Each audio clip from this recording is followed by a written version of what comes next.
I got mine.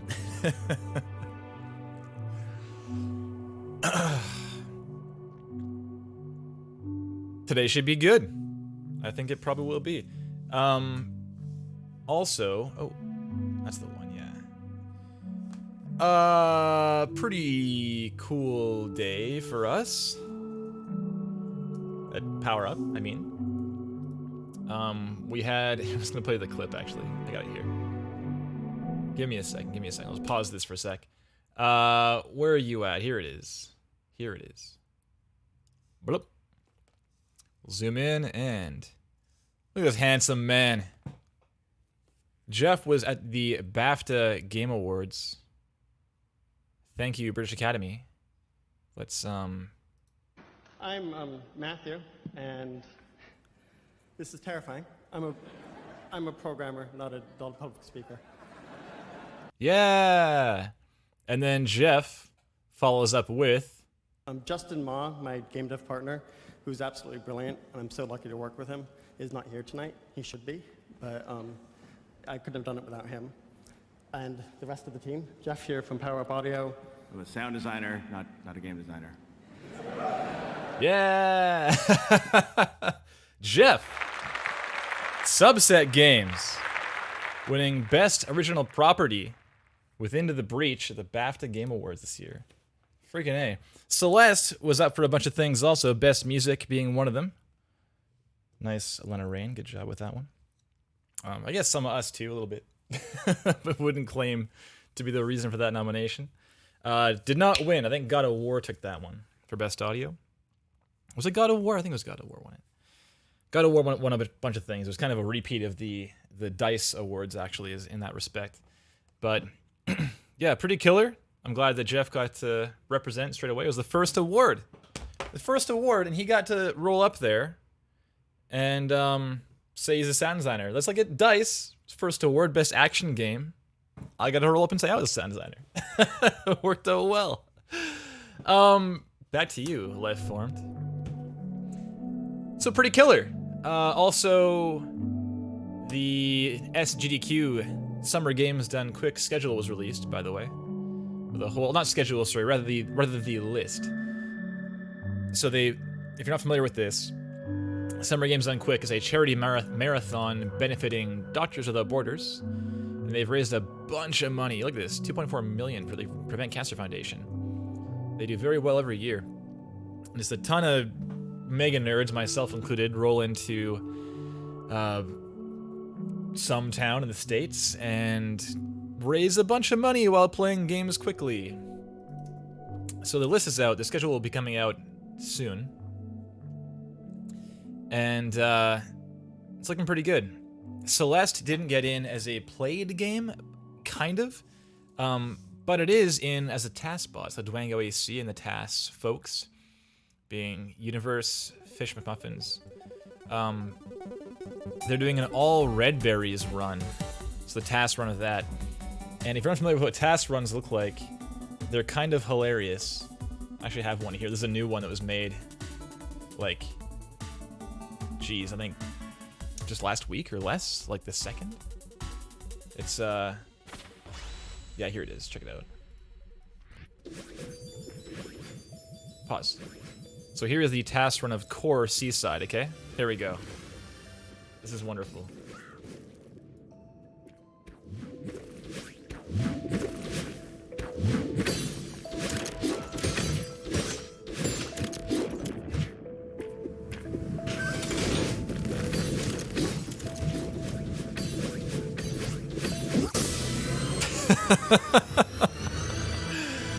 Hilarious. One more time. One more. We all missed it, so one more time, right? We'll skip to the good part. Freaking hilarious. So yeah, 26.5 seconds. So funny. The fun thing is that this is a task run. So if you're unfamiliar with how tool-assisted speedrunning works, basically every frame, the tasker is dictating the next input for the game to obey, right? Or to recognize. So in this case, every single frame, the robot's like telling Madeline what to do. And the fun thing is, this is happening like off screen in some of it, you know? Look at this. Hilarious. Also, did she go through the... 1 second. I can go frame... Can I frame back like this? I can. What is this? Look at this. How did she not die by spikes right there? Okay. Fair. So here she goes. This is frame by framing, and she's gone. So... Hilarious, man. I love it. So these are inputs happening off screen. They just know where she is. And the fun part is, so here's a interesting little tidbit. I don't know for sure this is what's happening, but I'm watching Madeline go this trajectory downwards, right? She's got dashes right now. I can see the gem, you know, right here was grabbed, the diamond. She has dashes. I think what happens here is she goes beyond the threshold of the ice, but the thing is the ice ends at the bounds of the screen, so you could go like around it. And in fact, there used to be a bug during development where you could in fact kind of just hide out. How did it work? Oh yeah, it was right here. This is how this bug worked. You'd use the lookout. Well, you'd activate that lava by going forwards like this, and then before it could rise too far, you ran back, use the lookout, and scroll over to the right. And the thing is, by scrolling the lookout, the lava would scroll also, and therefore it would bypass Madeline, and you'd just be underneath the lava for the whole level. Hilarious. So I think they're using that, kind of. I need to look into this. But I'm pretty sure Madeline's like beneath or beyond the threshold outside the screen right now.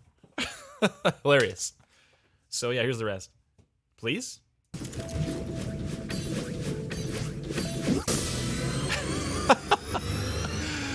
Wonderful. I love it. So there's that happening. There is also, where is it now? We got Time Spinner, I believe, is in here. Time Spinner from Risky CB, any percent, 28 minutes. Bodie Lee, Lunar Ray Games. We did some sound stuff for that one too, alongside Jeff Ball on music, and he killed it. It was so good. Did a great job with that soundtrack. So, should be good. It's interesting. And I know Risky from the Celeste community as well, actually. So maybe we'll be on the couch. I don't know what's happening with that. We'll see. I don't know. But it's not what you're here, right? We're here for real talk. Thor Bremer, if you are here, please make yourself known. I've met Thor a few times in person, here and there, at GDC, I think, a couple times. T. Bremer, there he is. Oh, sorry, I didn't read your damn name. It's like green on. It's easier to read on my overlay than I just read on my actual chat in front of me. But I got you. So we got Thor here. I've known him for a while, and but I've never heard your stuff, man. So I'm looking forward to hearing this. Powerful names, says Ben. Yeah, no kidding, right? There's certain names out there I'm like, oh man, why isn't that my name? I met like a Winston Power one time. I was like, are you kidding me? That's just not fair. Just gonna move my mic up 1 second, turn this off so I can not have horrible mic noise in your ears.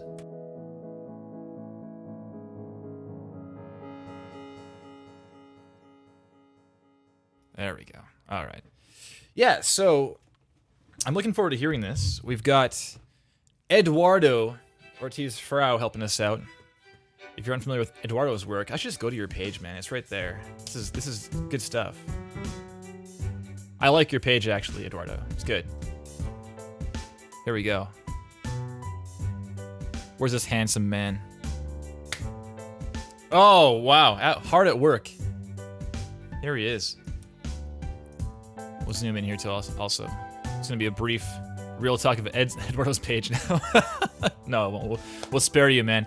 But Eduardo, I've known for a long time. I think perhaps since my very first GDC at that backflip party on the second floor, yelling Eduardo across the room. I think that was that party, right? Is that right? So since 20... or maybe 2013? It was the year I won the Super Hexagon tournament. I think it was 2013. So it's been a while. It's been a minute, for sure. But check this out. We got What Remains of Edith Finch. We've got Everything Gora Goa. Played this recently. It's a good one. Freaking Mark 10 Bosch's game. I hope it gets done at some point. Cryptarch. The Stanley Parable. We got a Pothyon here, Never Ending Nightmares. I don't know Pamela. I don't know that one. But, Eduardo, you have no clue when you met me first. I'm hurt. Come on. No, it's fine. You meet a lot of folks, dude, definitely.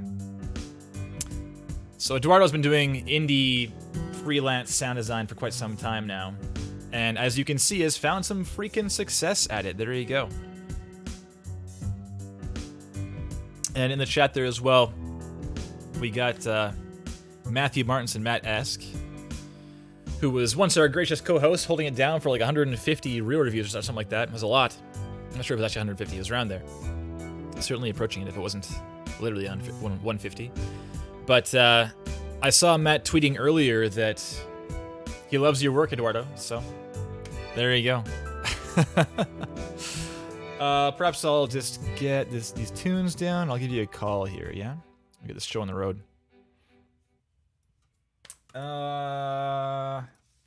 We'll see if it works. It was giving us some guff before the stream began, so we'll see if this works or not. Let's give it a try. We might need him to call us instead. We'll see. I'm giving it 4 rings. No more.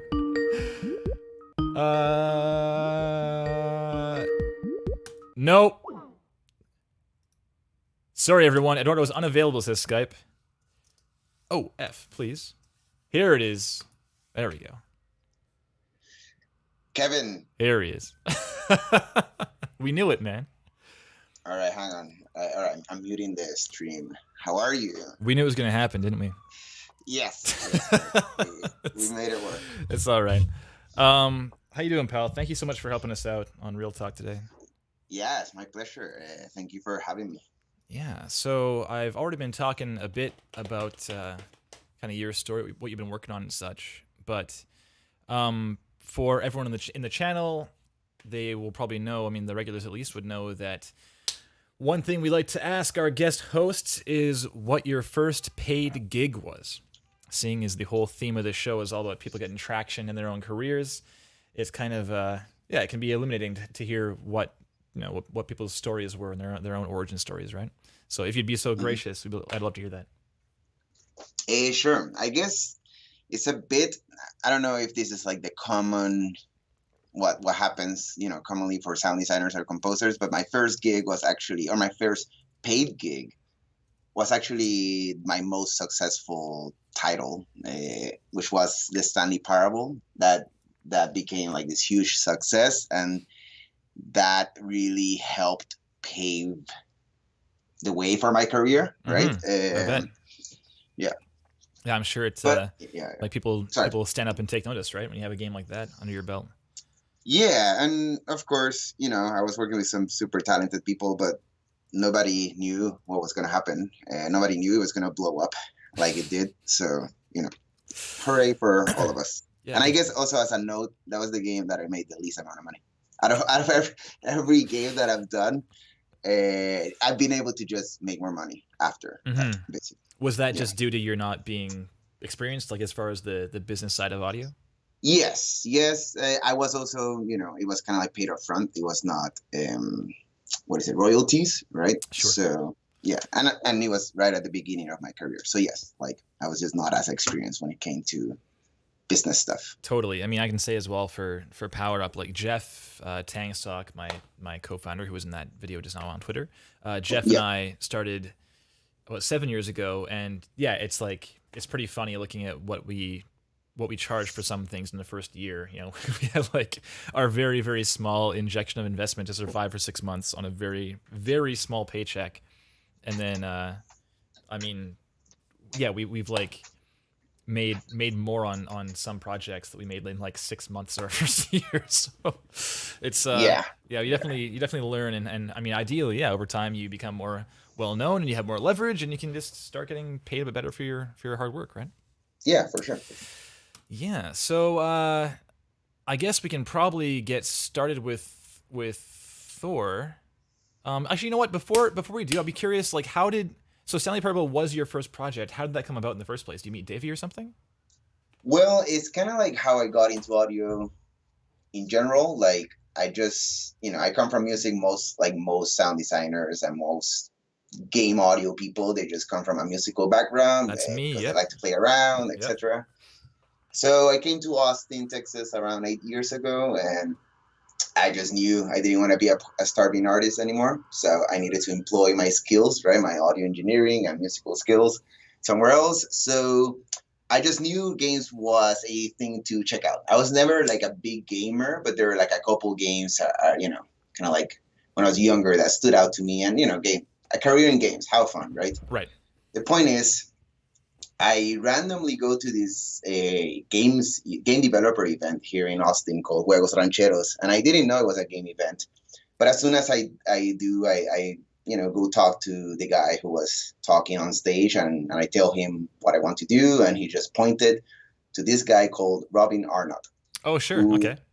Yeah, he did Antichamber, like the sound design for Antichamber, and me and him did Stanley Parable together. Right. So I just walk up to Robin, not really knowing him at all. And one of the first things I said was like, "Hey man, you do what I want to do. I want to work with you. You don't have to pay me anything. I just want to learn." And he immediately said, "Okay." And that was that. And we just kind of I just started going to his house, learning, because I didn't know anything about game audio per se. Mm-hmm. And I guess within, I don't know, 6 months or something, Stanley Parable was a thing that he needed to do, and we just started doing it together, pretty much. Nice. Yeah, he's his more recent stuff is Sound Self, right? Yeah, he kind of stopped doing sound design professionally, and now he's just focusing on his own game. And he is also creating a publisher, actually, a games publisher. Whoa. This is his newest venture. Nice. I mean, Godspeed to him. Yeah, Certainly definitely. been around long enough. I'm sure you can make some good calls. Yeah. Okay, awesome, man. Well, thanks a lot for sharing all that. Sure. My pleasure. I guess for everyone in the chat, if you're just joining us, this is Eduardo Ortiz Frau. Sound design for video games, as the website suggests. We're looking at Thor Bremer, though.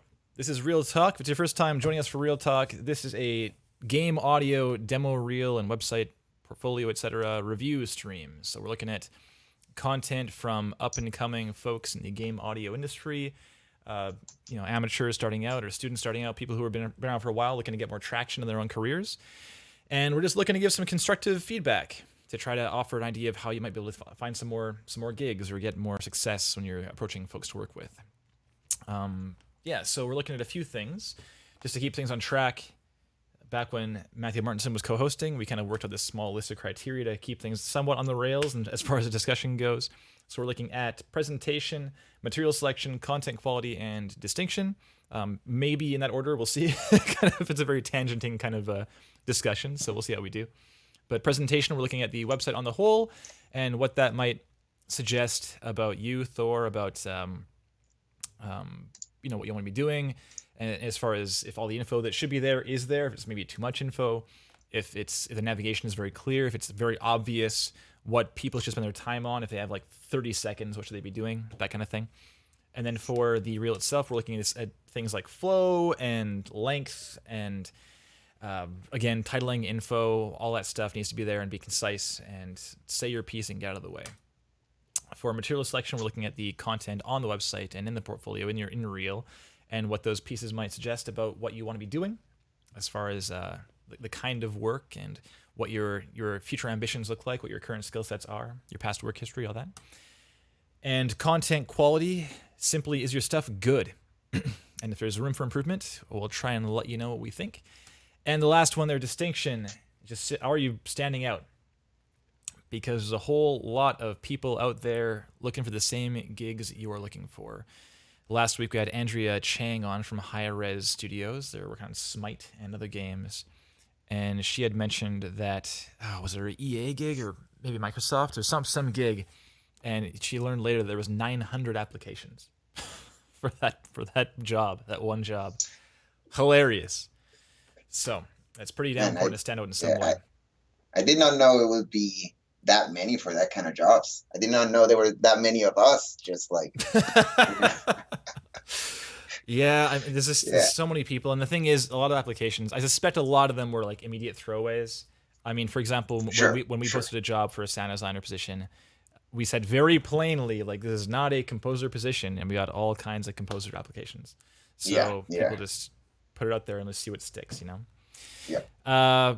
Yeah, I mean, as well, I got a buddy, Isaac Chan, at Riot, and he works in recruitment in the audio department of things, and said similarly that a junior sound designer position there and had many hundreds. I think it was like 800 applications as well. So it seems like a very common thing in the AAA scene. Okay. Okay. Yeah, we did not have 800 at Power Up Audio. Yeah. not quite. Yeah. But anyway. I also think like maybe in the independent kind of like freelance, like I don't know, scape.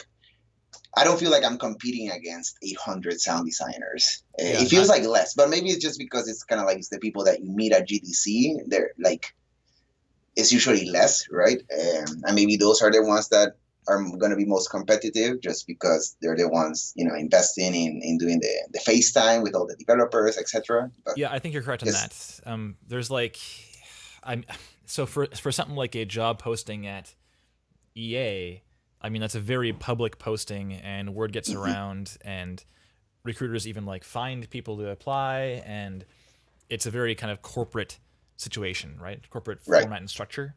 But I'd agree that I don't feel that if we're getting for some indie project, I don't think we're competing against hundreds of individuals. But I mean, in a sense, you kind of are, but it's not. It might not be like quite as direct and on your desk as it is at a AAA gig like that. Sure. But, and I figured like maybe it's good stating that so that independent people might not get super scared. It's still super competitive, but you know. Yeah, definitely. Matt says ... Composers, wish you weren't so awkward, bud. All right, so Tooth Grinder Labs is Thor Bremer. Am I saying that right? Bremer? Thor, you're in the chat right now, so let me know if it's correct. I think I don't know I've said your name out loud to you before. So, okay, let's jump to About right away. This front page, we had a picture and some creative interactive audio, email, and some links. So let's go to About. All right, there he is. There's the man. A bunch of photos too. What's up? Got some like yours, man, like your page of him in the act. You know, I like it a lot. Yeah. Cool. I think, okay. I'll just read it off here. So, hi, I'm Thor Bremer, and Tooth Grinder Labs is my creative audio workshop. I earned an MFA in game music and audio from ThinkSpace Education, where I studied sound design and music composition for games. There you go, right? Eduardo was like, everyone comes from music. Yes, very true. Yeah. It's definitely very helpful. In addition to making audio for games, I lead the chamber group 9 Worlds Ensemble that I compose for and play marimba. I also play drums and percussion professionally in Chicago in a wide variety of settings. Why Tooth Grinder? In Norse mythology, Tooth Grinder is one of the goats that pulls Thor's chariot. Tooth Grinder Labs serves my vehicle for all things game audio. That's cute. I like it. Great. Do you have any immediate bio thoughts? I'm happy with that. You mean me? Yeah, you. Let's see. Well, I have thoughts, but might not be about the bio. Like, at least not that, those sentences. We can keep going, Okay, sure. Yeah, so the bios, it's kind of thing where we've often said that no one's going to look at your bio first. Like, it's very rare. We are, because it's sort of like how we do things here, just to have an idea who we're looking at. But if someone's looking to hire you, it's very unlikely they'll want to look at your bio first. They'll probably want to look at your work first. And then once your work is good, once it's been established that your work is good and worth looking into a little deeper, both your work and you as a person, then they might care and they might read who you are, just for a bit of an idea what your deal is. So as far as this goes, I think it's pretty concise. Like, here's my education, here's my deal. I do other things too that are also audio related. And what's the name? I like it. And the photos, I'm cool with. It's like weird and slow to click them sometimes, but yeah, cool. All right. I mean, I certainly like photos where it's you doing stuff audio wise. We'll see occasional photo where it's like you snowboarding or something. It's like, well, okay, but this is a professional page, so there you go. Okay, and some tunes there. We'll skip that for the time being and go over to, I'm just going to glance across the pages. So we have sound design, which is some stuff, some various videos. We got music, which is some more stuff. Redesign looks like, and some tunes at the bottom. Oh, midway down. Some chamber music also. And then we've got the contact page, which is what you'd expect. Cool. Yeah. One thing should I start with some thoughts on just like organization, general organization, or not yet? Yeah, by all means, man. I was going to mention the one thing that kind of jumped out at me is I'm confused as to why there's music on the about page and also on the music page. But you go to it, absolutely. I mean, that's one of my comments. Yeah, it feels redundant, and it's also, yeah, it kind of doesn't make like a huge amount of sense. But also in the music tab, you see the original chamber music ensemble, which seems like a more personal stuff. So I would move that to the about page, because that is kind of like, obviously you're a composer, you play with this ensemble, but that seems like a more personal thing, because maybe it's not as directly related to game audio, which is what this page is about. So I would move that to the about page and take out all those music tracks from the about page. Cool. All right. Sounds good.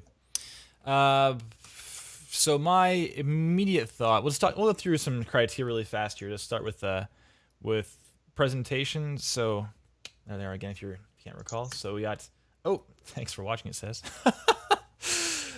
We got, so this front page, Thor, I mean, this image, I feel like is a waste of your time.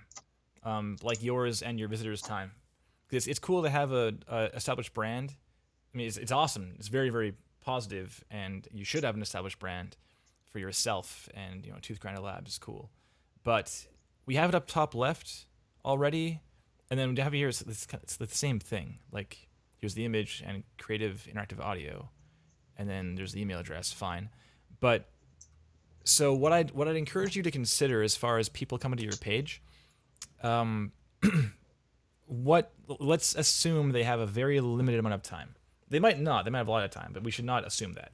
We should try to make assumptions that accommodate for any kind of visitor, someone who has 10 minutes and someone who has 10 seconds, right? So to that end, I would encourage you to think about what you would want someone to do with their 10 seconds and put that right here on the front page. Like this image is not helping you, whereas something like your sound work, if you have a cool reel, well, here's one, for example, on your sound design page, if you think that serves as as an effective teaser trailer for you to get those hooks in and pull them in, I would encourage you to put that in your front page instead. And that's going to be, I mean, I can see your logo and your word marker on the reel also, so there you go. It's going to serve the same purpose as the homepage image currently is, right? That's kind of my main thought presentation-wise. I mean, otherwise the website's like it's basic, and it's like templatey, but it's fine. I mean, I'm not complaining. I don't think it's like memorable or anything, but it's fine, certainly. All right, should I jump in? Yeah, man, go for it.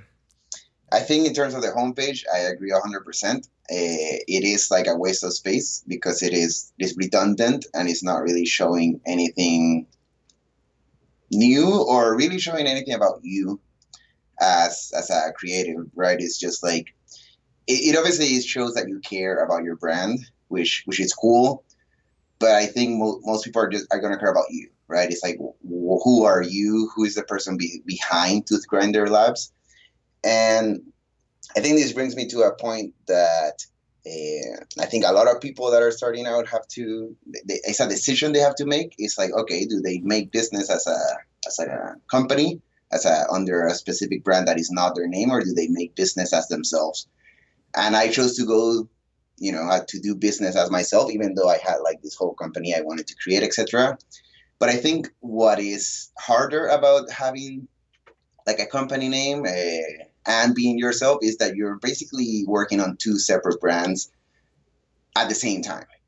And that is harder, right? Because when people meet you, they're going to know Thor Bremer. And you already have like a great name, right? So it's kind of like, you are working on your brand, which is Thor Bremer, and who you are as a person and how you interact with people. And at the same time, you have to work on Tooth Grinder Labs because you have to make sure people remember both. So that's just kind of like a tricky thing where, if you have a brand that is not yourself, you just have to work more for it. But I guess in this case, when it comes to the homepage, yeah, it's not really saying anything about or anything that we haven't already seen. Mm-hmm. Yeah. It's definitely, I mean, it's certainly consideration, and we've seen a wide variety of like, it's like the spectrum, like you're saying, Eduardo, like having a spectrum of this is purely individual, like this is the URL is a name and the brand is the name and the pictures are all the name and like everything is like, here's like Kevin Regami Audio, right? And then other end of the spectrum is like full on studio where names aren't even mentioned. And it's like, this is the studio name. That's all that matters. Right. And right. I think Power Up kind of sits a little, if we put like it's probably like a bit towards the company side compared to center. People definitely know like Jeff, Kevin, Joey, Cole, and now Craig, hopefully, who's going to be on the team soon. They definitely know us by name on the team, but we're not pushing our names as the brand at all. Right. So it's more of like a side effect of working on this stuff. Personally, they know Kevin, right? They know Jeff Tangsock.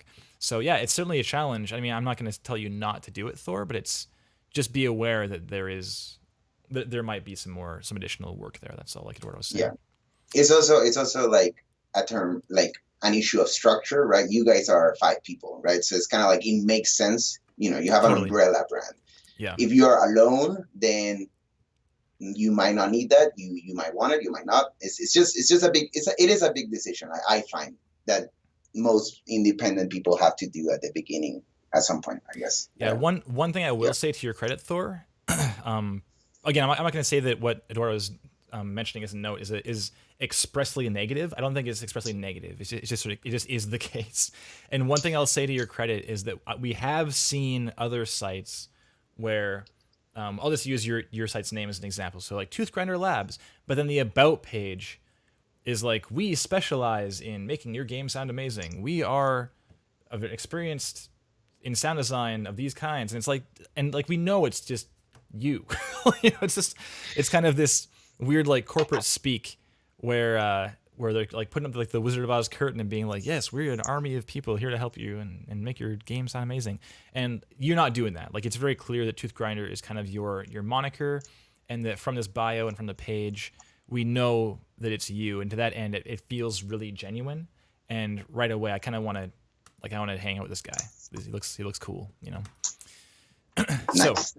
And I don't mean my, what I'm saying to be negative. It's just, they're just decisions that, you make whatever you want, whatever feels right for you.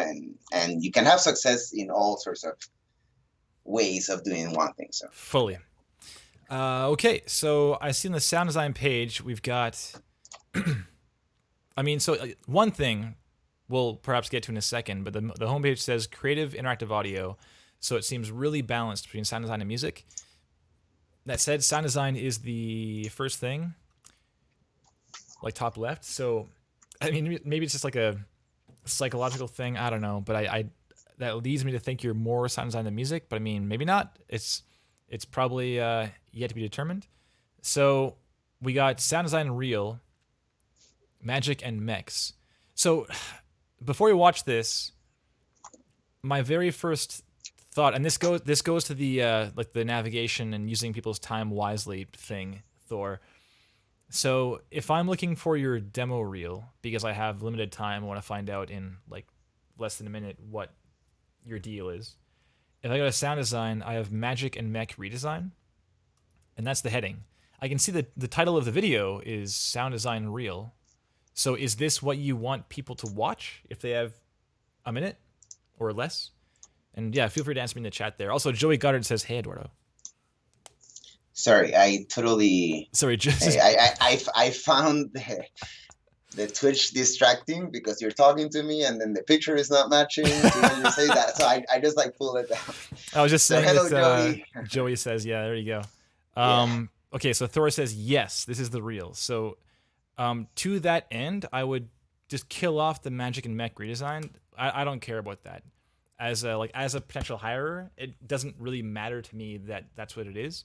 I think knowing it's your demo reel is more worthwhile. But really, I'd put this video on the front page, like put it right here, and then the various stuff we'll see shortly in the video, I would put those things maybe in like longer form on the sound design page. And you see, you already have this implementation thing here. This is awesome, and it's probably going to be rad. So this is a great thing to hang out on the sound design page, as is the weapon design implementation video probably. So yeah, this feels like it's kind of maybe not in the best place possible. Squarespace issue, the template doesn't let me put video on the front page. Yo, then change that template, because I think it's pretty damn important. King even. Yeah, I think templates is like it's another huge decision when you're making your website. And I did mine in WordPress, and it took me like, I think like a month of just like learning how to use WordPress. But what I did like, I felt like I found like a template that basically did everything I wanted it to do.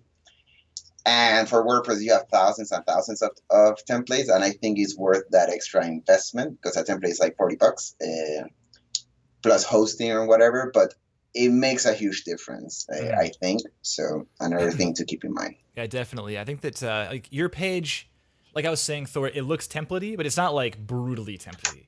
We've got ones occasionally where it's like, create your free WordPress page today, with like a big banner at the front, and it just doesn't look very professional. It's like Eduardo was saying, the result is you just look more serious. And when someone's looking to hire you, they're looking to take the least risk possible in hiring somebody. And if you look very serious, that means you're lower risk. It's just it's a consequence of that professional look, right? So yeah, fully recommend that. Are you ready to watch this reel, Eduardo?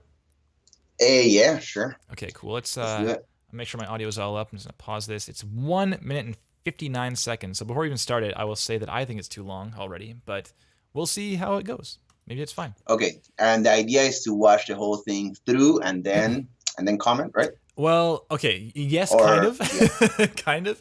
So if I didn't say so at the beginning of this stream for everyone watching, we are going in mostly blind. I think Eduardo may have like had a glance beforehand. I have never seen this before. So we are definitely going in blind to kind of best emulate what a potential employer might have as a first impression or having on your page. So given that I've never watched this before, I'll try and watch it as if I was just, on my laptop watching the thing with headphones on with no one in the room, just myself, right? And if that's the case, there are some reels where like 10 or even 5 seconds in, I'm like, oh, okay, we're done. Just like close the page, or I start skipping through or whatever. So if that is the case, I will let you know, like if it comes to that, if it gets to a point where I'm like, I'd start skipping by now, or I'd close the window or whatever, I'll let you know. But we'll watch the whole thing for the sake of the stream, and we'll come back and talk about why I may have had that reaction personally, and perhaps you can say the same thing if you have the same kind of feeling, Eduardo. So, sure. Y'all ready to go? Yeah. Let's count it down here. Countdown. 3, 2, 1, and go.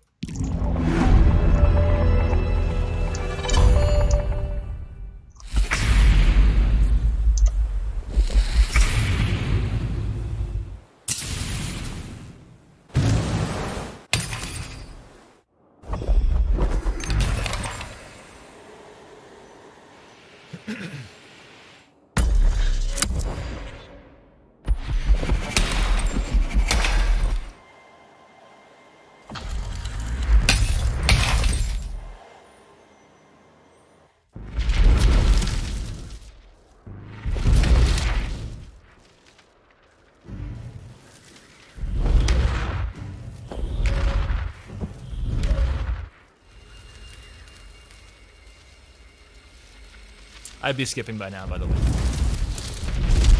So would Matt.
Okay.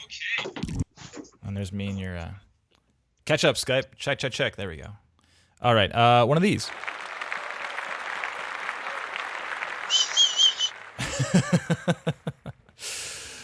All right, your adoring fans cheering. Okay, so before we get into anything too deep, Eduardo, maybe just like one sentence first impression of watching that.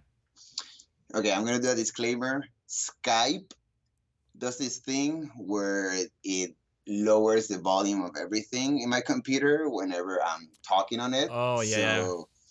So I had to raise the volume a lot, and I just got a lot of your floor noise. So I had taken a look before, so I kind of have an idea. Good. But the truth is, I feel like I don't know, like I would listen to this again to do it justice. I don't want to just like talk if I couldn't hear it, like it's supposed to be heard. Skype lowering. There's a way to turn that off. I think we can even. I mean, feel free to watch it again too if it's. So switch to wait. How to stop Skype from muting sounds in Windows 10? Are you in Windows 10? I am in Windows 10. Just fast. So sound icon. Click on sounds from the. This is on the fly fixing Skype. Yeah, sorry about that. No worries, man. It's fine. Yeah. So sound communications. You see that? Where are you seeing that? So go to, like, right-click your sound icon, and then go to sounds, and then go to communications. I think is that where it is?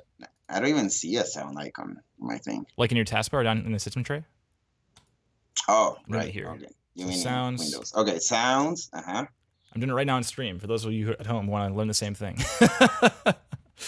Go to sounds, then communications, and then when Windows detects communications activity, do nothing. Ooh, perfect. Tech support stream, says Rob. That's Cole, by the way. Yeah. All right, thank you. Okay, so should I just watch it?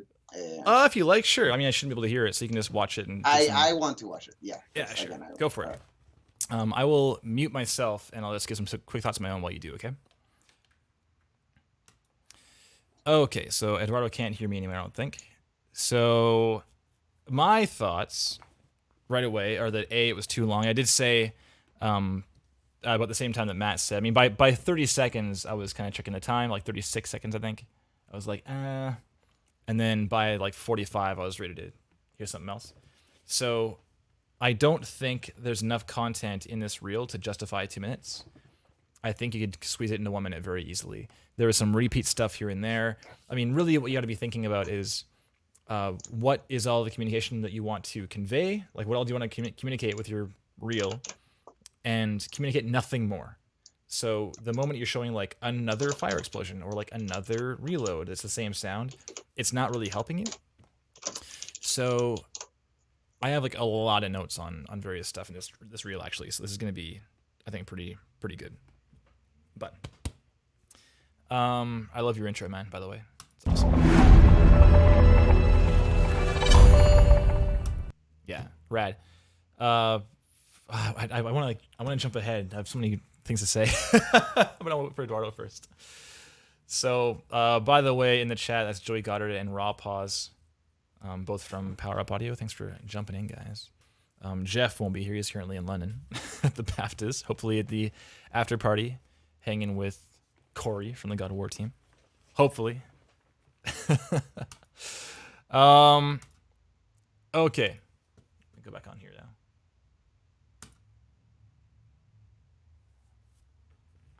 All right, I'm unmuted now. So whenever you want, Eduardo. Yeah, I am done. Cool.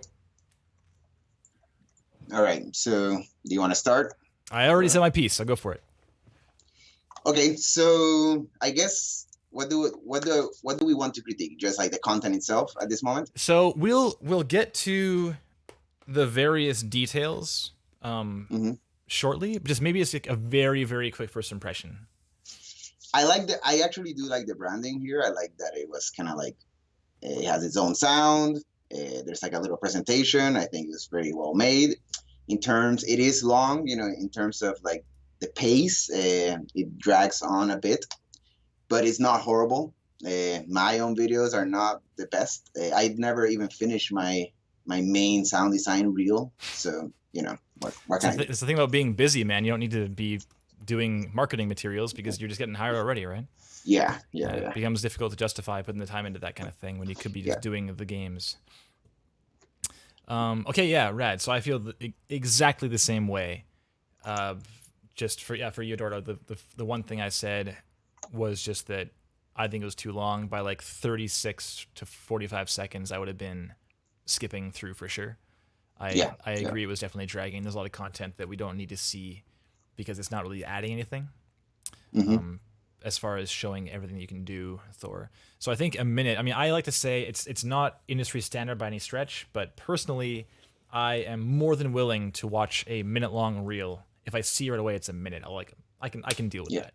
As soon as it's more, I start thinking like, we'll see. And it very, very rarely, if ever, has a reel that's 2 minutes or more held my attention successfully. It's just, I don't know, maybe I'm some kind of diva or something, but so I guess okay. also something is obviously there's only like 2 projects in that reel, which is why it says Magic and Mech redesign on top. Right. But I guess if we are seeing it as the demo reel, then we're not seeing everything you can do because there's a bunch of more videos that, from what I remember, they're very different in terms of the sound design. So I think putting in as much diversity in what you can do in the demo reel is very important. Mm-hmm. Yeah, I fully agree. I haven't watched the other videos, mind you, so I'm not sure what's in there yet. But as far as this serving as, like I was saying, Thor, like a teaser trailer for you, then this video should effectively convey everything that someone needs to know about your work in a very small amount of time.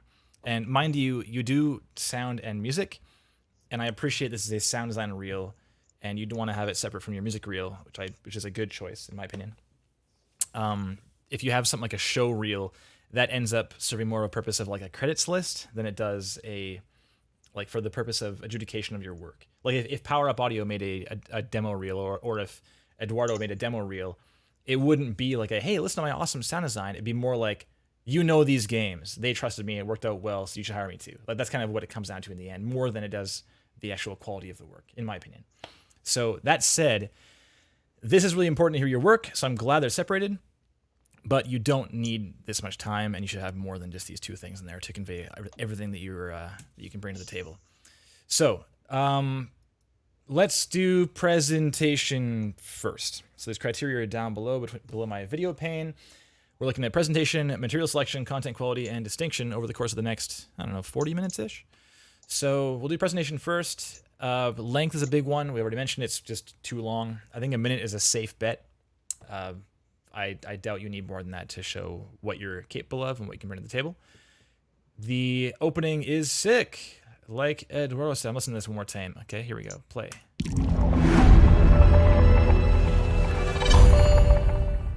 Yeah, right away it's like, this guy's serious.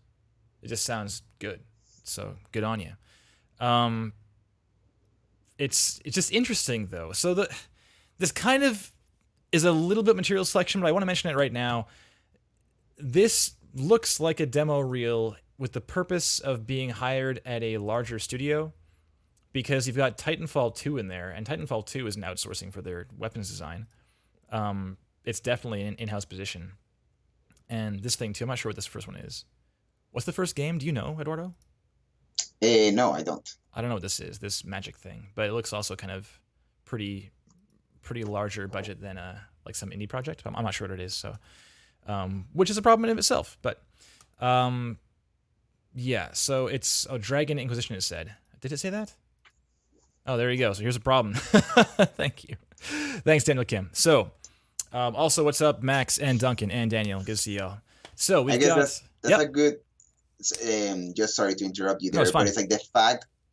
I thought is okay. You see this chain lightning, and you see a bunch of text, and then the Dragon Inquisition just get lost in that because I would take that away. All the text, that's just confusing. Nobody cares about that. All they want to do is the cool. They want to see the cool visual effects and the sounds that you make for those visual effects, and that's it. Kind of like Yeah, I don't think yeah, that the text is just distracting. like the distance 5 meters. I'm not sure is super relevant to your sound design adjudication. You know. Yeah. So a couple things with the presentation of this content, dude. The second half is better in that it's like, here's the cool sounds, here you go, it's why you came, right? Like it recognizes why people are looking at your stuff. So this first one, Daniel says it's very important. It's a level 27 mage. It's not, Daniel. Stop it. So this opening clip, I appreciate you captured the video with like the player on the left-hand side of the screen to make room for the thing, but yeah, man, I wouldn't have it like this. This is not helping you at all. It's distracting, and you want people to focus on your awesome, like Eduardo says, your awesome visuals and awesome sound design.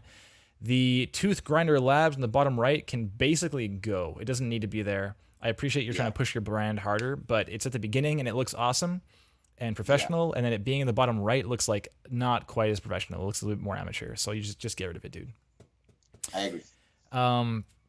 As for the name of this game and what you did, Dragon Age Inquisition sound redesign. It's kind of unfortunate. Like this lower, I mean, it's the information is typically presented in like a lower third. It's called, right?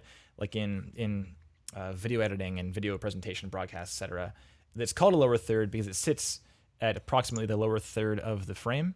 So being down at the bottom here, you can see it's a problem because I totally missed it the first time through. I didn't even see it because it wasn't in the middle. And also, it's being messed with things like this preview thumbnail and the UI of YouTube and all these things. So if it's up here, it's easily seen and not a problem.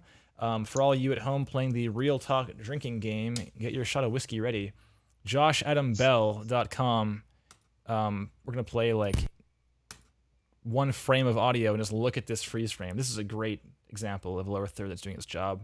Has all the information you need. Just has the game. Who it's by is a nice thing to say. Also, just out of courtesy because it's not your project to say it's BioWare. And also, sound redesign is important too. But having Dragon Age as a heading can really help. Sound redesign beneath that is just. I think this is kind of the presentation on this title is kind of unfortunate compared to your awesome branding everywhere else. So I would work on that. Yeah. Okay, and then flow-wise, we mentioned it's kind of dragging. Oh, and sorry, on the titling, I would leave this up the entire time too, because if someone clicks back like I did, and I'm looking at the wall of ice, and I don't know what this game is, it's nice just to have it right there as a reminder, right? And if it's kind of semi-transparent, no one's gonna care if they can't see it. Things perfectly behind the transparency. So, okay. And as far as flow goes, I mean, sorry to ramble on, Eduardo, but basically, my thought on flow is not just that of keeping people's interest in your work. That is a very important side effect of having good flow to your reel, that people will watch your stuff. But you need to realize, or I'd encourage you to realize, that sound design, like we as sound designers, our job is to support narrative, to support the story and what's happening in the action. And we support that by helping tell the story. And if you can express, if you can communicate that you understand the idea of telling a story and phrasing and flow and like the idea of a climax and an intro, all these things, then that, again, just it's very encouraging and reassuring to people who might want to hire you, because they'll see you understand that concept and that you'll be, again, lower risk than somebody else perhaps. Your intro is awesome. It grabbed my attention. There it is again. It's so good, dude. And then from there, it kind of just comes to this, like it starts big, drops off, and then just stays there for like a long time. So flow is really important. Okay. So that's kind of all I have for presentation, honestly. The with the logo stuff and the titling, and it's just got to be a little cleaner. And then the ending, we got Tooth Grinder Labs again. What is this thing? I didn't even see it last time. What was that? There's like a at 153 or so, there is a geometric thing. That's just like an outro, Okay. same as the intro, right? The intro is like a splotch or something, like a. Right. It's like the sound and the visuals are different, but it's like a little branding outro, basically. Oh, okay. I'm a big like marketing branding guy, and I think that this is maybe just my personal opinion, but I like the idea of like banking on like this is your style. So if it's going to be a geometric glitchy thing as your brand, then go into that hard, make your site look kind of like geometric and glitchy, also make everything kind of locked into that concise cohesive direction. But this intro is kind of like a liquid, like dripping, like your logo drips onto the page, right? It's a little bit different, so I don't know. It's very nitpicky, but I noticed. I was like, "What is this?" at the end. That's probably not what you want for someone to have as a reaction. Okay. Do you have any other notes on just like flow and presentation and stuff, man? Info, etc. I agree with that your last bit, because if you are working on the whole, tooth grinder labs as your brand, then yeah, those little details matter more than if it was just like your name, right? Where I don't know. I guess it's less about brand. I don't know. The branding is just different, right? But so I kind of agree with what you're saying. I do think the intro and outro, they differ in quality, or at least in terms of how professional and polished it looks to where you were talking about the Dragon Age title, and even the website itself, right? We were talking about the template of the website, and there is like a discrepancy between how good the intro and outro looks and how professional and these other things. So just to note that, basically. And this is a good segue into the material selection criteria down here. So again, just a refresher, material selection is all about how effectively, or just how you are, period, communicating your past work history and your current skill sets and what you want to be doing. So I'm just going to quiz you, Eduardo, if you don't mind. What kind of job do you think Thor is looking to get with this reel? Like what kind of studio job or kind of game job? I guess, well, they're both AAA, right? Right. So I'm guessing he wants to apply for a AAA gig, an entry level, because these are redesigns, right? So that implies that you don't have enough experience to show games that you've actually worked on, like professionally. Mm-hmm. So I would think it's an entry level AAA job. Totally. I fully agree. And we'll see if Thor tells us in the chat if we are correct in this assessment. So if we are correct, it's kind of good and it's kind of bad.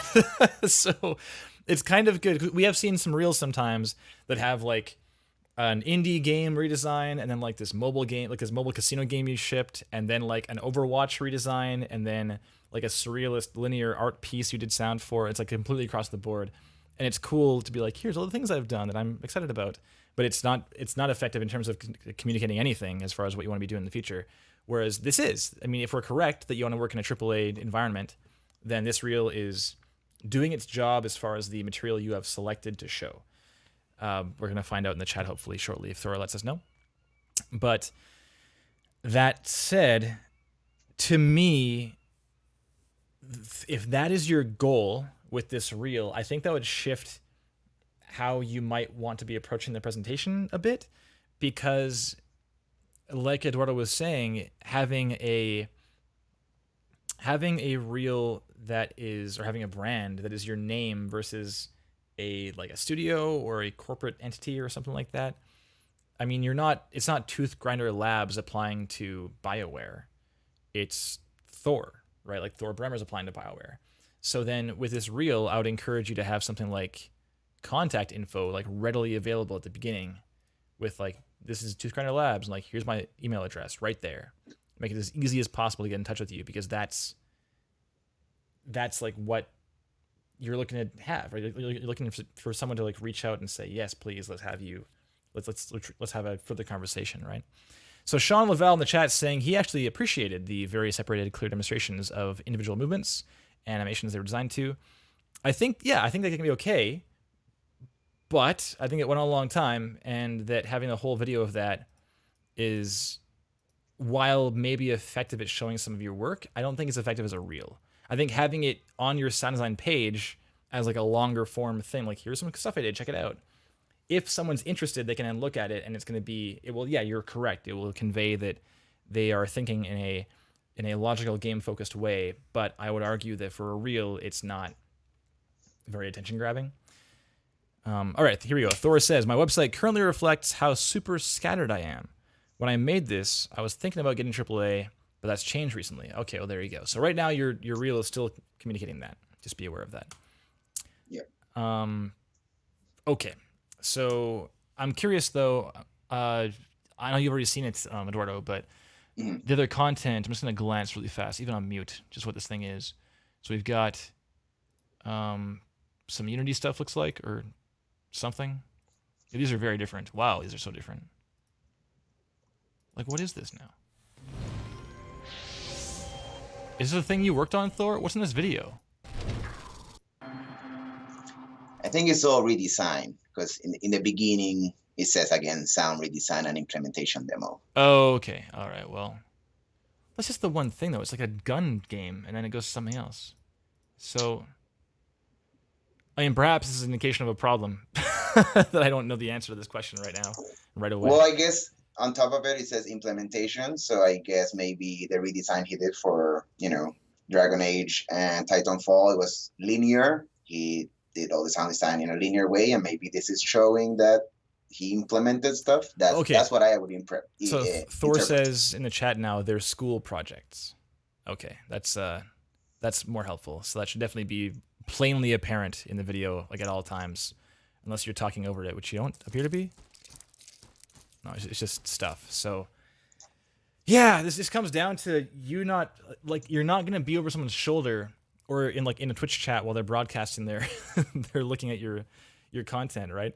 So it's really important to eliminate any chance of assumption wherever you can. It's just make sure you're being clear for a variety of reasons. And the weapon design stuff, is this going to be AAA things also? I'm just going to glance really fast. Is this... Oh, it's that same Unity project. And it's the same thing the whole way through. Okay, well. All right, so fair enough. I don't really have anything else to say regarding material selection. Eduardo, any more notes? I think this is all pretty consistent in terms of it's showing that you are someone who's entering the world of sound design in terms of professionally, right? Because everything is student projects and redesign. So just something to point out. Mm-hmm. Yeah. So on that note, Thor, I think it's definitely cool that you're showing you've done linear redesign content. I mean, again, if it's changed recently, you're not looking at AAA, then this is a problem because you're showing that. And if you're looking to do work like Power Up does or like Eduardo does with smaller teams, then this is going to be a really ineffective reel in terms of expressing that. You might, I mean, if you're able to get a chat in or something first, meet them at GDC and be like, hey, here's my card, like check out my stuff. It's kind of very AAA focused, but I'm looking to do independent work instead. Like it's like already you're having to like qualify your work and frame it in a certain way. And ideally, of course, I mean, it seems you understand this already in the chat, but of course you want to say, hey, here's my card. Talk to you later. And then they go to your page and they're blown away and you talk to them later. That's the ideal result, right? So right now it's unfortunate that you have to be kind of framing the work a bit and say, well, yeah, but understand that this is my old ambitions. Now my new ones are a bit different. And even that itself doesn't inspire confidence if they're like, oh, well, maybe he's not even sure what he wants to do right now. It's not to hate, but that's kind of, it's easy to see how someone might draw that conclusion, you know? Okay, so let's move on to the content quality. This is kind of a tricky thing because we're going to be talking about AAA sound design, and you don't want to do that, but it's still probably relevant to talk about various stuff we heard. So I love your intro; it's cool. So, want to skip to the chain lightning, or do you have any immediate thoughts, Eduardo, on like just the general quality of this stuff? Yeah, I mean, when I do sound design, I think a lot about perspective because sound changes so much based on perspective, and that can basically where the camera is. And if I have one critique, would be like there are layers that feel very in your face, and other layers that feel very much like in the world, in the world space, right? Yes. So that is a contrast that I tend to notice, but maybe that's just because I'm a sound designer, right? So that that shows me that maybe you're not thinking about game space and world space as much when you are designing. Kind of like, where is this chain lightning happening? Is it in your face as a first person thing, or is it in the space in front of the character, etc.? Yeah, I fully agree with that. By the way, Tony Porter, 64 in the chat. You may have joined us a bit late, but Tooth Grinder is the name of one of the goats in front of Thor's chariot. It says so on the about page. You can go to toothgrinderlabs.com if you want to follow along at home. So back to Eduardo's note on the dimension. Yeah, so actually real quick, basically this can be like a full masterclass. It's like months long, so we won't get too deep into it. But Sure. I had a great class in my audio engineering school. I had a mixed time at the school, but I had a great class that was just just called like audio engineering, the first class of it, and we talked about mixing. I had a great teacher, Sean Cole. If Paul Beckler's in the chat, you'll know him well. And Sean Cole ran through the elements of an engaging sound mix. And these 6 elements were as follows. They were balance, panorama, frequency range, dynamics, dimension, and interest. And I've never forgotten that. It was such a freaking informative class. And I try to approach game sound these days in the same way. We weren't really learning about game sound specifically. It was being applied to music, actually, in that class, like recording bands and such. But it's definitely fully relevant to all sound, whether it's radio or TV or film or games or whatever. So with this, what Eduardo was talking about is the dimension of the thing. So it's like a sense of space. And I fully noticed that too. There was one where it was like an ice wall and the ice was like right in our face, which can be really powerful and big and exciting. But then when it broke, it sounded like it was kind of in a room. And so those two things, it's definitely... It's cool that like that is the problem and not like it's certainly a more nuanced kind of thing to get with your sound design, but if you nail it, it's definitely a sound of maturity in your sound design. So I think you can probably look into that, like dial into that a little deeper. Think about where the sound is, what that means to the width and like the bass content. If it's like really close, it means there's more bass, and like loudness and such. It's all in reverb, of course, whether it's being applied to all things and what the reverb even is, if it's like a slap back off a canyon wall or if it's like in a tight, like a coffin, or a huge church or whatever, right?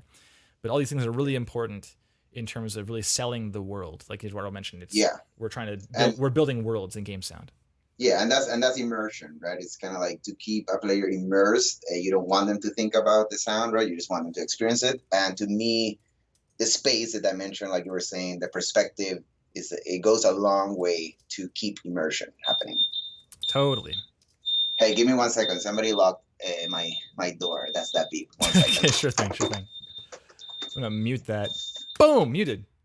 I can see it bouncing still. Hopefully, oh, is he back? Sorry about that. Yeah, I'm just at my office, and the people that were here probably didn't think it. Motherfucker.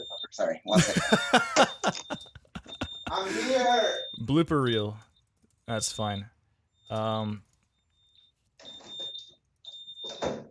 There is the 6 there in the chat. Just for the sake of the chat, I'm just gonna blast through like a very, very quick talk on this sound mix thing. So balance is relative mix levels, making more important things heard, or making sure more important things are heard. Panorama is where it's located in the space and what that suggests about grabbing attention and also conveying information, especially in games, as far as where the sound's coming from. For frequency range, that is, like I was just saying, if there's sounds that are like really bassy, that's low frequency being included, and hopefully it's there for a reason.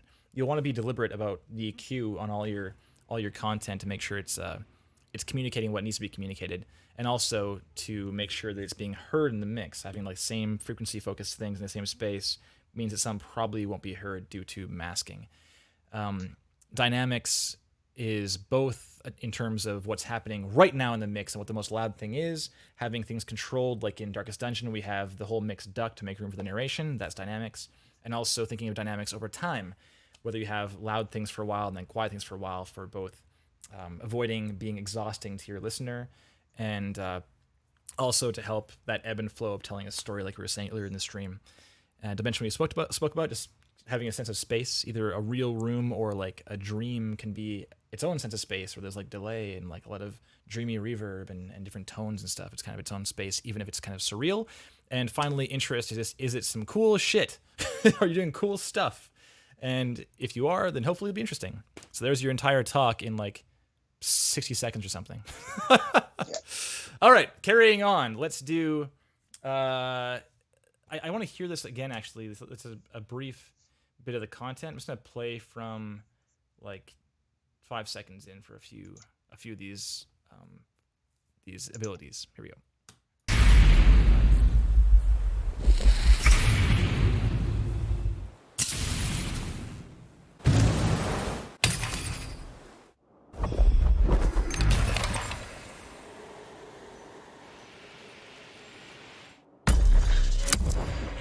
Okay.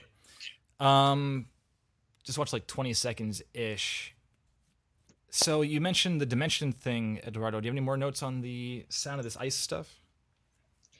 Some of it sounds a bit trailer-ish, but like movie trailer. But the truth is, a lot of it sounds really good. Like I don't want to just sound Totally like super negative. I like a lot of things. I'm just pointing out the things that usually what's bad stands out more than what's good. Yep. Sadly, you know. Yeah. Yeah. So I agree. It's funny because it's very common. Like it's a very, very common problem. I would say 90% of the time, the reason a redesign isn't quite hitting the mark is because the designer is designed like 35% of what needs to be done as far as the workload, and they stopped there because they're like, oh wow, I started silent and now it's so full of sound and it's so it's so full of life and energized. And like you're not wrong, but as far as hitting the industry standard of what that should sound like, you're just not there yet. That's very common. I would say that Thor is not that. Like I would say that's your problem. I think the problem is more that in something like Sean Lavelle in the chat was talking about this expressing that you're thinking about sound from a game focused perspective.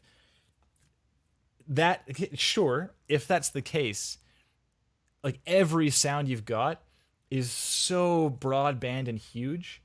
And I think that thinking back to that, I mean, a lot of those elements of that engaging sound mix I was talking about, I think that it would surprise me if all the sounds in the actual game are that big. Like Eduardo said, it was trailery, and yeah. I mean, correct me if I'm wrong, but what I glean from that, as far as meaning goes, I think that means that everything is like huge and like and like really yeah, it's like chest pounding and like big and impactful and you're like, whoa, this is crazy. That's the point of a trailer. Like, the trailer should be getting you stoked, right? So the thing is, with a game, if your stuff all sounds huge and trailery, then you run the risk of being really exhausting or kind of like abrasive or jarring or like offensive. And it's certainly risky. And also, if you have many things happening in a scene, if you're just putting every frequency in every sound, not like every frequency, but like bass and low mids and high mids and highs across the board, just like everything, then it's going to lead to a mix where it may lead to readability problems where you can't really tell what you're listening to because everything sounds similar. So I would encourage you to consider like a sound and say, well, where is this going to live in the sound mix? And that can be where doing single sounds is challenging in a reel, because sometimes it's not about what the sound sounds like on its own. It's about what it sounds like in context of the whole project. Yeah. I think also I like demo reels where it's like the idea of less is more is there, because that shows constraint. And I think constraint is another sign of maturity when it comes to like sound design. It also, it shows that you understand that there's a lot of things going on in game and you cannot just make everything be super in your face, etc. So I appreciate reels that I can just see a delicate side of the sound designer or composer, Yeah, definitely. I mean, that's one thing I hadn't considered, is that this reel is very bombastic and everything is. I mean, I think the smallest thing is like these mech reloads, and even those are huge because it's a mech, right? and otherwise it's not much else. So yeah, if you want to have Yeah. a reel, it's like huge and crazy. I think it's still possible to make to craft a reel where you have some delicate moments that show you it's not all like explosions and so forth in your Yeah. toolbox. And to Thor's defense, there is some more delicate stuff in his other videos that I had seen. Just so he does have the work. He just has to make a reel that showcases all these different sides of him, of his work. Yeah. Yeah, so it's just so funny that we're asking like to dial back your work. It's such a rare piece of feedback to give on this show. It's so rare. Maybe that just shows the type of sound designer I am, or like what I appreciate in my work. I to me it comes down to dynamics, right? When something stands out, it's because you gave it the space to stand out. So that's something I think about a lot. Yeah, totally. It's just so rare that something is like too big and needs to be pulled back a bit. Okay, so I'm gonna listen one more time really quick from like 9 seconds. Here we go.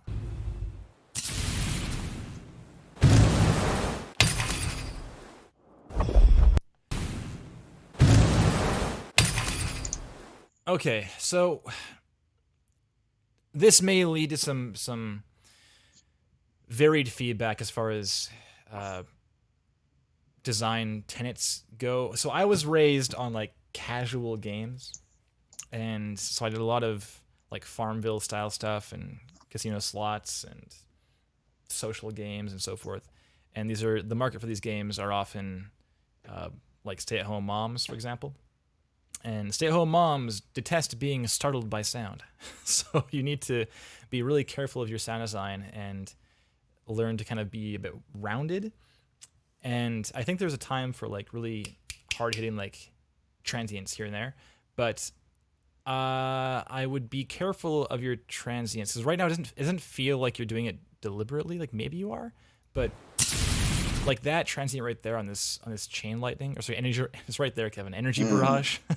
It's like it's so harsh on that hit. Like I kind of want to even. I might not be able to do it right now. I was going to record the output and like look at the wave file, but like the ice impact as well. Your flame one is a little more like, which is a little easier on the ears. The ice again is a really hard transient. Yeah, and I noticed that as well. Like when I was like, there are some transients that they're ear piercing and they stand out from the mix in not a good way. Yeah, there was one that was like really crazy. It was.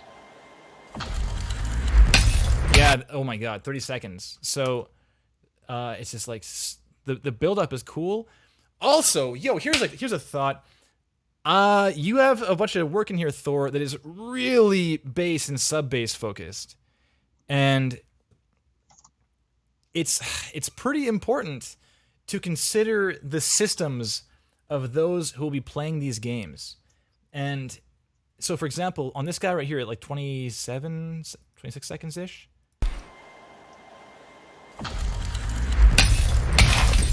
it's so bass focused, and that can be definitely a cool layer. I mean, if it's appropriate for it's trailery still, but if it's appropriate for this, just realize that if someone's playing on a laptop or playing on like their terrible desktop speakers or earbuds or whatever, then they might not hear that bass content.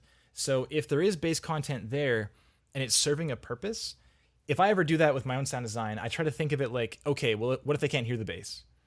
And if they can't hear it, is there still content in there to communicate what we want to communicate with this sound? So something like a... Right. If it's so low that, like,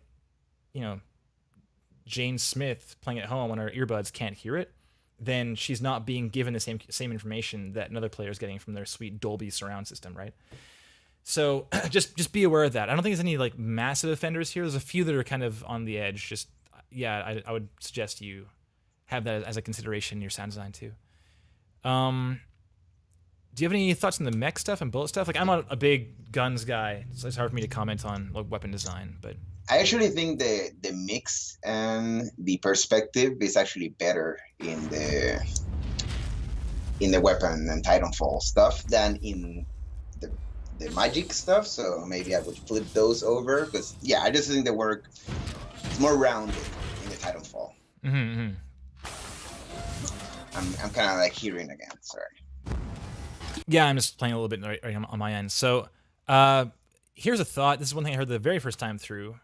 We're getting like real nuanced, like nitpick stuff right now, Thor. So I mean, I want to like just give one more of these because this is, I love, I love being able to talk about like the sound design in a more deep fashion than just like you need to consider putting more work into your sound design. You know, like just filling out the sound more. It's such common feedback. This is really fun to kind of talk about the nuance. So this sound, I think it's right here. I'll play. A little earlier, like 112-ish. Here we go. So this is like such a nitpick, man. And honestly, like that might be good enough to ship with the game. But one thing that I often think about in terms of like phrasing on sound design, on an event like this, where it's like a multifaceted kind of phrase, I like to think about things in terms of frequency focus over time. So if we have something like what's a good example? Like if we have something like a wind up and an impact, I'd like to have the frequency content focus in two different places over that wind up and the impact. So if it's like that feels like we're not going somewhere.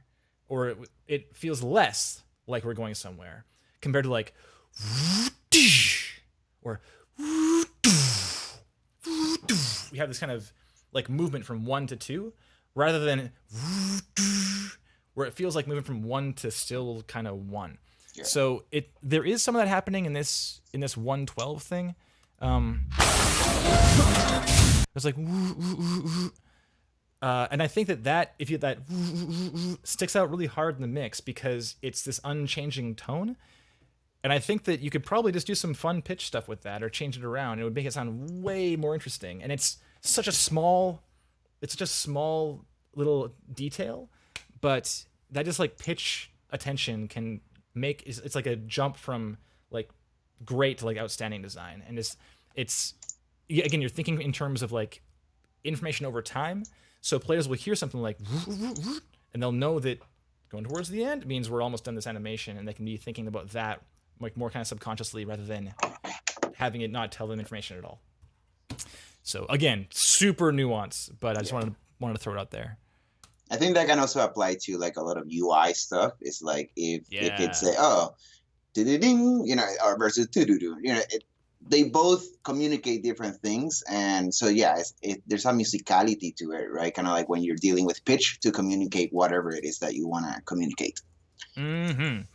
Yeah, it's like pitch and size. If there's ever a pair of sounds like a door opening and closing, or like a pop-up appearing and disappearing, or like anything with like a 1-2.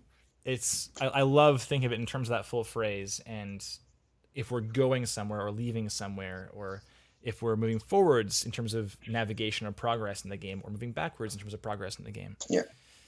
All right, cool. I'm just going to watch through like this last 30 seconds and see if anything pops out that was worth talking about, okay?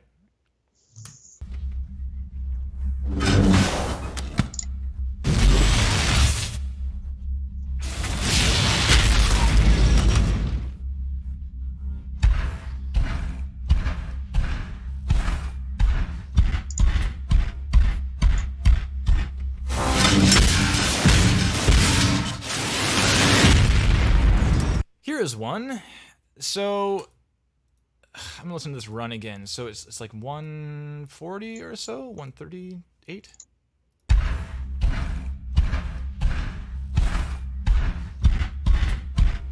Okay, so we're hearing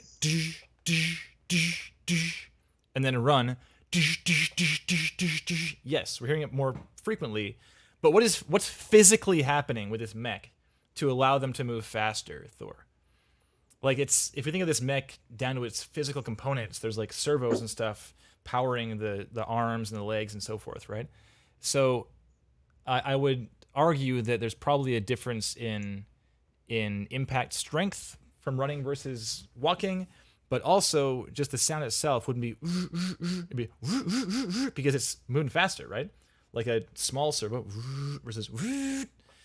So having that kind of information as well conveyed just in terms of frequency selection can go a long way to kind of help tell the story of what's actually happening, especially not just telling the story, but telling the story compared to something else, like walking versus running. It's a perfect example. Any other last thoughts, Eduardo? Well, I had mentioned that the perspective is more consistent in this one. I still wish I felt the difference between what's outside of the mech and what's inside a bit more. It feels a bit flat to me, but yeah, that would be kind of like my critique of this part. Cool. Yeah, great, man. I mean, this has the same. I'll mention it.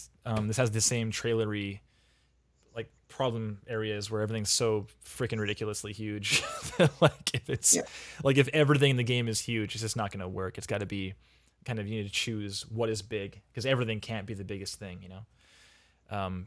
Because big is often rewarding and exciting to players. So if everything is rewarding and exciting, then nothing is.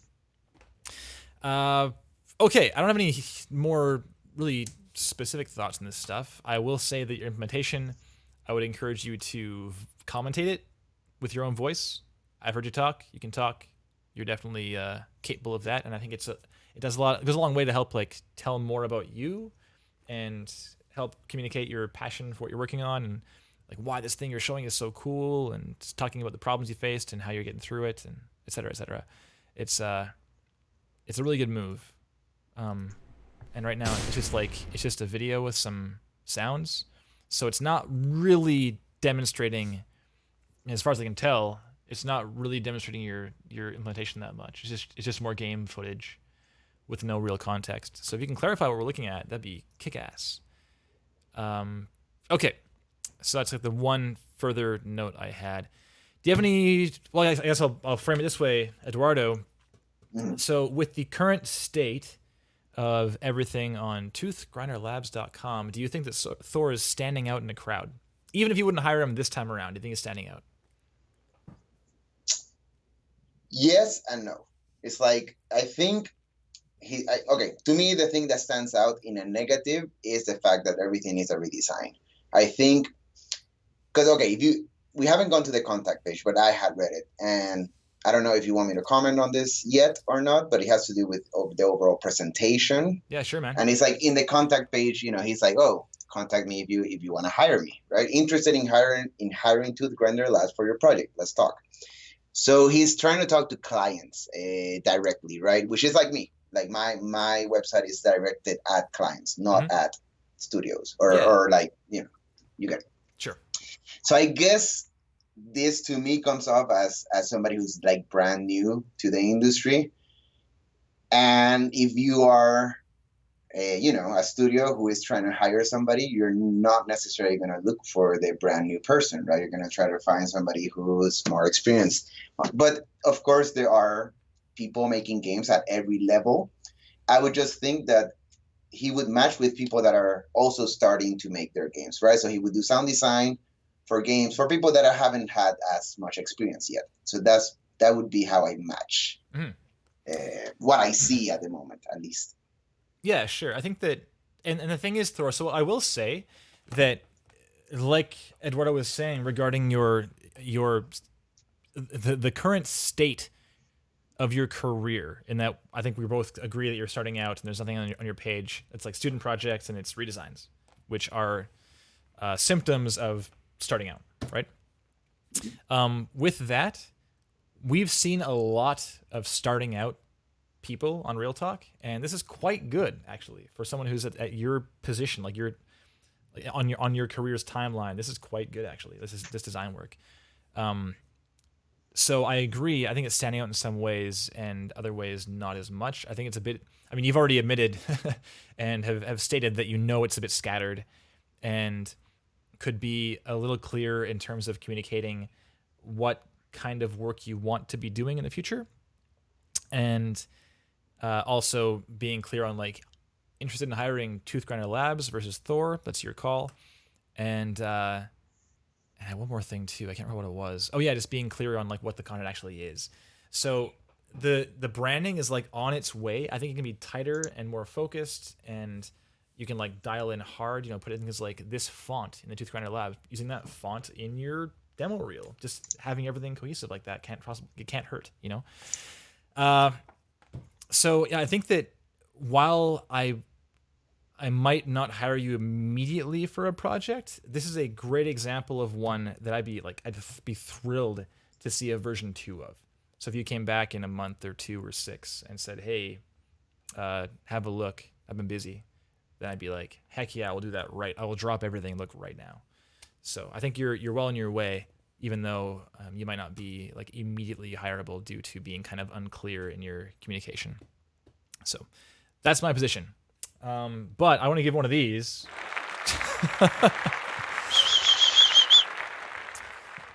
And Thor's asked in the chat, your opinion, if you were me, would you just go with being Thor, or would you do the Tooth Grinder Labs thing? What do you think, Eduardo? I would 100% go with Thor, but that's just my very personal opinion. Is what I did. Another thing I did, I have a musical background, but I completely removed music from anywhere, right? It's like I focus on as a sound designer, which kind of goes hand in hand with my branding, right? I try to make it as simple as possible for people to know who I am and what I do. Mm-hmm. So yes, if you were me, I would just go with Thor, Bremer, sound designer, etc. Every time you talk to somebody, every time you meet somebody, you are already selling yourself because you are Thor Bremer, and you don't have to worry about selling Tooth Grinder Labs. So that's my opinion. That's kind of like... Yeah, I'm inclined to agree. I think that, like for us, Jeff and I spent a lot of time landing on Power Up Audio. We actually went with Level Up Audio originally. Can you believe that? It was Level Up Audio, and then the government said you can't do that because it was too close to this company, Level Up Software. So we had to change to Power Up Audio. And it's so weird looking back to Level Up Audio. Like I can't picture like if this word down here said Level Up Audio instead. It'd be too weird.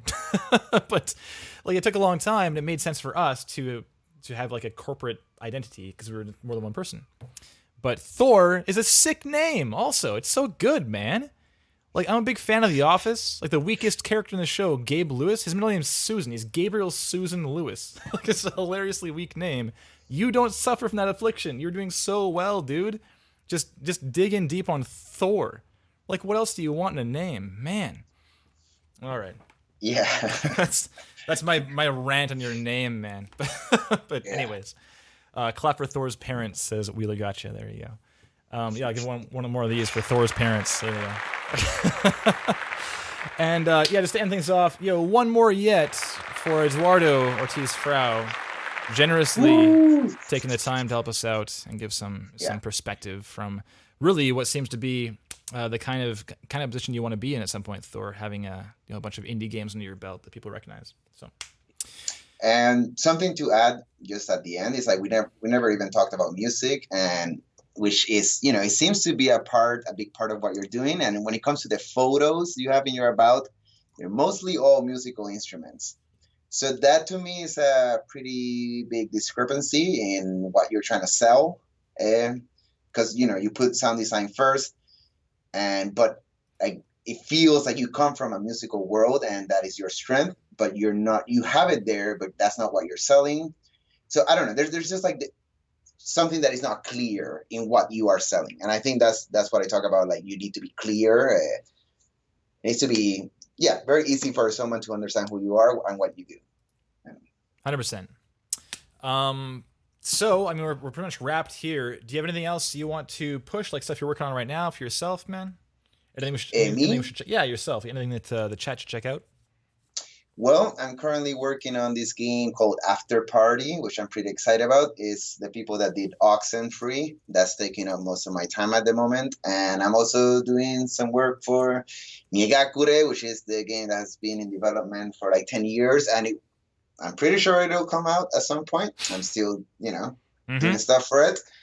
And then, I got more stuff on the line, but it's nothing that is announced yet.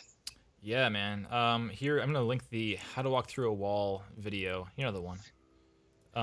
It's at 1.8 million views. This is the second game that Eduardo just mentioned right now. Watch this video off stream, everyone. It's pretty crazy, and that's what he's working on. It's nuts. So, thank you so much, man, for taking the time, and I hope you had a good time on the show, just helping out. Yeah, I had a great time. Thank you for having me, Kevin. Thor, good luck. I look forward to seeing what comes after this. Yeah, thank you. Killer. We'll let you go, man. Thanks a lot. All right, take care. Bye-bye. Back to Saturday time. Oh, yeah. Okay, sidechain also, please. Happy to give some perspective, Thor. And I meant what I said, man. If you have a V2 for us, either on Real Talk or just throw to me personally or to anybody else personally, like, I'm sure that I'd be stoked to see it. It'd be great. I think your work is, like I said, it's so rare that someone at your level of like progression in your career is over designing. That's very unusual. So it's cool to see, like, pulling a pendulum back, I think, is much easier than being like, we'll go further, keep doing more design, you know? So, okay. I think we're wrapping. I got more work to do, so. I'll see if there's anybody online right now I wanna throw it over to. Give me a hot second. And I will, I'll see what we got. We got freaking, oh, here we go. We've got Yacht Club Games doing it. It's time to throw it over. Give me a second. Can I do a host command? Let's try a host command. I'm gonna /host Yacht Club Games. But first, go to the thanks screen. We saw it briefly like an hour ago, but I'll show you now for real. There you go. Thanks, everyone. See you next week. Oh, and by the way, next week, it's freaking Alessio Molina and David Garcia from Ninja Theory. So, it's going to be killer. I can't wait. See you then.